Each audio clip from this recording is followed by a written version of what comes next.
Well, today I'm in Blackfriars at the Greyhound Board of Great Britain HQ, and I'm here to meet their new chairman, Jeremy Cooper, who's been in the position around 6 months now. So I'm interested to find out what he makes of it all and what his hopes are for the future. Jeremy, start by telling us a little bit about your background then. Where have you come from? Wow, okay, very quick whistle stop for you. Joined the Air Force back in 1976 as a young 16-year-old. Spent about 11 years with the Royal Air Force. Left there for a complete career change back in '85 to move into the retail sector. And spent 11 years with Waitrose, part of the John Lewis Group.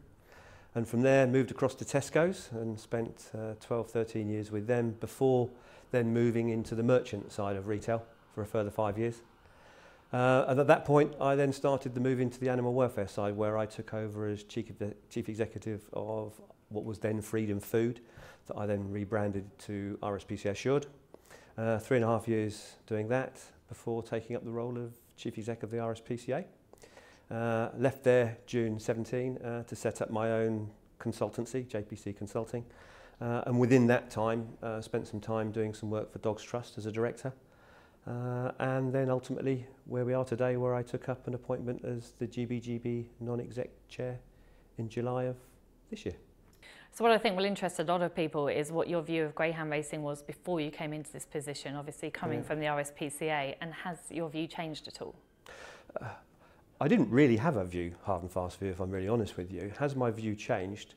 Only marginally. I was already sold on the fact that actually this is something that I could add some value to, because I was convinced that their welfare aspirations were genuine and something that I felt I could help move forward. What I've seen from where I've been very impressed by the level of professionalism, capability, commitment to animal welfare. So it's been impressive. So surprised, no, because I was already seeing some of that, but what has been pleasing is to see that's actually better and more so than I originally first thought. So it's been a very enjoyable 6 months and a very informative 6 months. And I'm really pleased to see the level of commitment towards animal welfare. Just to be clear, we've been speaking off camera, and your passion for not just dogs but animals is very real. You have a real passion for animal welfare and presumably now greyhound welfare. Yeah, animals. I mean, I've always been an animal welfareist. What is an animal welfareist? I don't know. I think you'd probably find a large proportion of the UK population love animals. I love animals, full stop. I've always had a dog. Greyhounds are no different.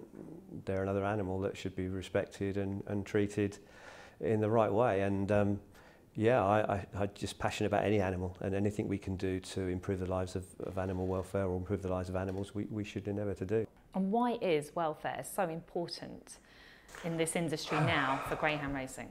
Well, for me, it's the animal's right. We should treat all animals, doesn't matter what you're in, with the utmost respect. Greyhounds are no different. They love running, they love what they do, but we should make sure that if we want to safeguard the industry and take the industry further forward, then we need to invest in that welfare side of things. These are animals, and we should be doing everything we can to make their lives as good as we possibly can. What do you think is the biggest welfare issue facing greyhound racing at the moment? Well, there's a lot of work we need to do, and for me the biggest issue at the moment is the finance, is making sure that we've got sufficient finance that we can take on board and move forward all of the aspirations that we've got, primarily on a welfare front, but there are a lot of other things that we still need to do to advance GBGB and the industry as a whole. But the finance is the driver of that, and at the level of finance we're at the moment, we're not able to do everything, and that is a bit of a disappointment, but something we need to work hard at and move that forward so that we can deliver all the aims that we've committed to as we move forward over the next 2 to 3 years.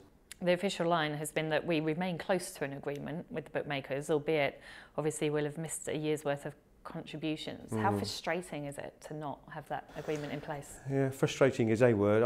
I would probably also add disappointing. And I would probably add surprised, if I'm really honest with you. I think this is a huge industry that provides circa 2.5 billion to the bookmaking industry.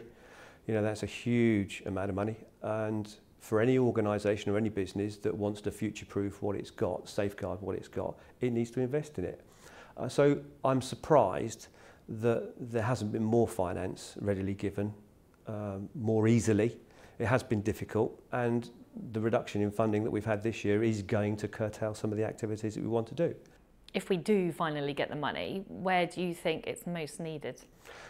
It's across the board. There's all sorts of things that we know we need to do and things we can do, whether it's air conditioning vehicles for animals going to and from races, it's air conditioning in all tracks that we've got, making sure that all the surfaces and the environment that the dogs are kennelled in at home and whilst at track is absolutely where we want it to be.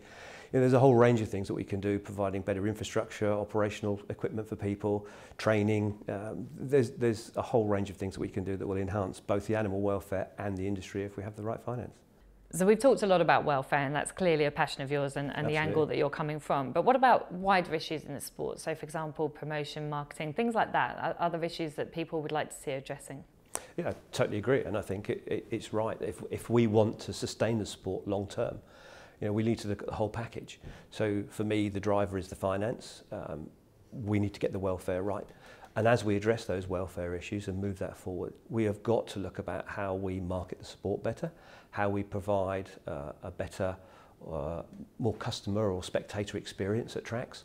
We need to look at how we can provide a better infrastructure around that. How do we look after and encourage more owners? How do we support the trainers? How do we make sure that we sustain the sport, sustain the industry for the long term? And that requires investment for everybody and support for people, because, you know, trainers and owners don't necessarily have deep pockets and lots of money, and we need to help them with that.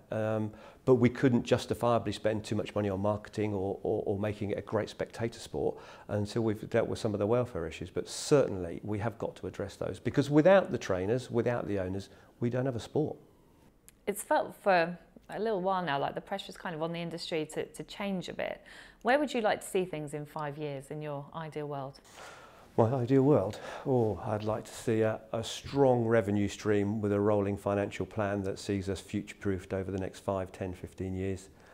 With a level of finance that is committed to and is consistent, that allows us to deliver the Greyhound plan that we have, all of the welfare aspirations, and look bigger as to how we can look after greyhounds from birth to the end of retirement, and ensure that every animal has a life worth living, enjoys its racing days, has a happy and long retirement, and that we can put in anything that we can do that will underpin and support that infrastructure.